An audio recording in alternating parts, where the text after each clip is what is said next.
Halloween haibasi angangsing gi khwaidagi pamjaba festival singi manungda amani amadi Halloween celebrate tawbagi chanabi asina Halloween bo amuka suhena special oihali adubu 2016 gi Halloween aduda Adam kauba nupa macha amagi mapunsida mangonda kauba ngamlaroi taba thokdok ama thokadawri habasi kanamatana khanglamde Jahi trani thoida fariba Adam kauba nupa macha si talent yamna leiba amadi creative oiba nupa macha amani mahakna tamliba school adugi topper su oirami adubu adu yamna talent oijarabasu Adam gi mamanaba amata leramde mahak mi amatada mai onsin aduna yamna kuina wari sanaba ngamlamde amadi angang pumna magna mahakpu mong ama tawba nupa haiduna laknarami Halloween gi numida dudasu Adam ga loinana trick or treat haibadi mi gi mayumda changla duna Halloween gi achapot lawminana ba mamanabasu amata leramde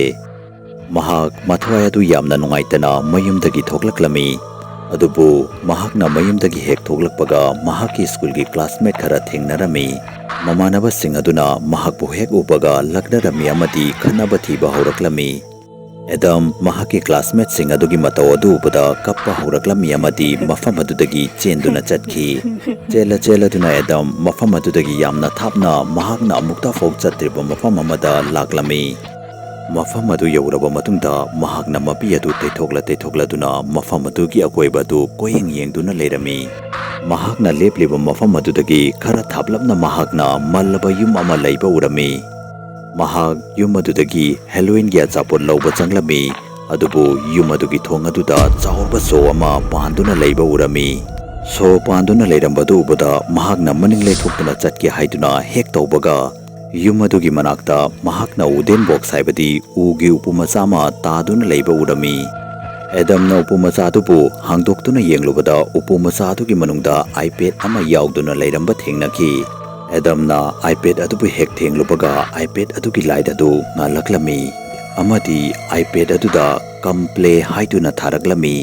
mado ubada Adam yamna haraurami amadi iPad adubu mahakaloinana mayumda puduna laklami mayum yauraba matungda mamana iPad adu kanadagi puraklibano haiduna hanglakpada Adam na iPad adu mahakna lambida taduna leiba ubadagi kulakpani haiduna khumlami paukhom adu piramlaga mahaki kada changlami numit adugi nungdangda Adam na iPad adubu amuka on tawrami adubu handakti iPad aduda play haiduna ibagi mahutta yamna ngakpa mong ama tawba creature ama thoklaklami mado ubada Adam confirm ama khanglamde Hojik iPad adugi screen aduda creature adugi maming iduna thoklaklami creature adugi maming Larry kaurami Adam na iPad adubu swipe tawriba makai iPad aduda Larry gi maramda iraklami amadi Adam Larry gi maramda amukke hena tapna khangba horaklami Larry yamna farami adubu mi singna mahakpu karim kathaina duna nokna birami amadi lagna birami maramdi mahak mi ataidagi itop toplami amadi manaramde mi amatana mahakpu chaksu pijaramde amadi mahaki mamanabasu amata leramde nang Larry gi mamanaba oiba ngamgadra haiduna iPad aduda iraklami madopamna magadu paraba matungda Adam gi thamoida Larry gi damakta nungaitaba ama poklaklami adubu hojik Adam na mahaki mapunsida kari tholakani haibadu khanglamde matang aduda iPad aduda Larry gi lefamasi mixel amadi thonnaw gi maningdani haiduna iraklami Adam namado hek parubaga mahaki ka manungda thalamba maising adu kufet kafen nganba horaklami madu tasunatana yum adugi mapanda huisingna yamna kana khongbaki makholsu taraklami madu pumna magadu uraba matungda Adam confirm ama khanglamde amadi ka adugi manungda koyeng yengduna leirami adubu ikhang khangutana mahaki mideng adu ka adugi thongnaw aduda tarami amadi mahakna thongnaw aduda ukhiba adu mahak thajaba ngamlamde amadi pungangaklami thongnaw adugi hek maningda iPad adugi manungda mahakna ukiba mong ama tawba creature adu iPad manungdagi tholaktuna Adambu yamna munna yengduna leptuna leiba urami creature adubu urubadagi yamna mipairaba amadi kiraba Adam ka adugi manungdagi chenduna thoklaklami amadi mamabu yamna kana kaurami